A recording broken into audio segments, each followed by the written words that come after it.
Mafia corrupt निजाम से फायदा उठा रहा है। ताकतवर को कानून के नीचे लाना जिहाद है।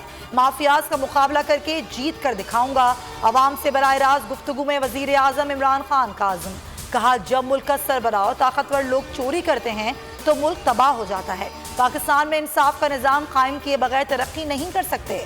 माजी में जस्टिस मुनीर के एक फैसले से इंसाफ का निज़ाम मुतासर हुआ। नवाज शरीफ के दौर में सुप्रीम कोर्ट पर डंडों से हमला किया गया।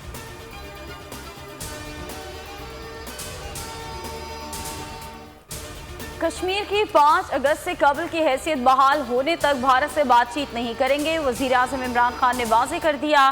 कहा, आलमी बिरादरी को चाहिए कि कश्मीर में मजालिम का नोटिस ले। मगरबी ममालिक को चीन का खौफ है और उन्होंने चीन के मुकाबले में भारत को लाने का फैसला किया।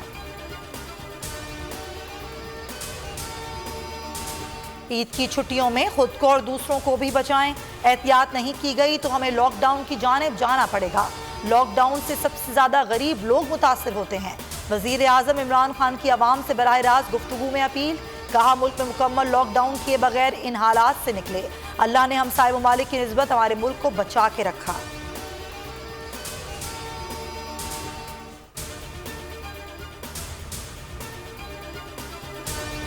मुल्क में कोरोना से मजीद 113 जाँ बहक, मजमूई अमवात 19,106 हो गई। 3,084 नए केसेस रिपोर्ट। कोयटा में लॉकडाउन के खिलाफ ताजर बरादरी का एहतजाज। हुकूमती नुमाइंदों से 2 बजे मुज़ाकरात होंगे। हैदराबाद में लॉकडाउन की खिलाफ वर्जी पर 10 रेस्टोरेंट्स और फास्ट फूड पॉइंट ताहुक्म सानी सील। मुल्तान में 6 गिरफ्तार, 21 के खिलाफ मुकदमात। 26 कारोबारी मराकज़ और 2 रेस्टोरेंट सील। 2,73,000 जुर्माना आयद।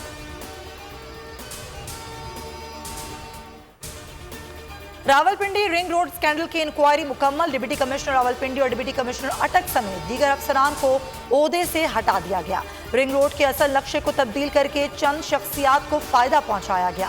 फिरदौस आशिक अवान ने न्यूज कॉन्फ्रेंस में कहा, रिंग रोड मंसूबे का मामला नैब को भिजवा रहे हैं। वजीर आजम ने रिंग रोड मंसूबे की खुद निगरानी की। गठजोड़ और पर्दा नशीन चेहरे बेनकाब हुए।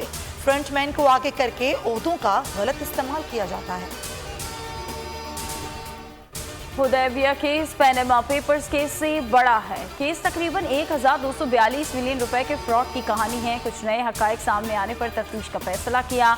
उम्मीद है कि अदलिया इन जजों पर भी कार्रवाई करेगी जिन्होंने शरीफ फैमिली की मुआवनत की। वजीर इत्तलात फवाद चौधरी कहते हैं कि शरीफ खानदान ने रियासती हुकूमती इदारों की आंखों में धूल झोंकी।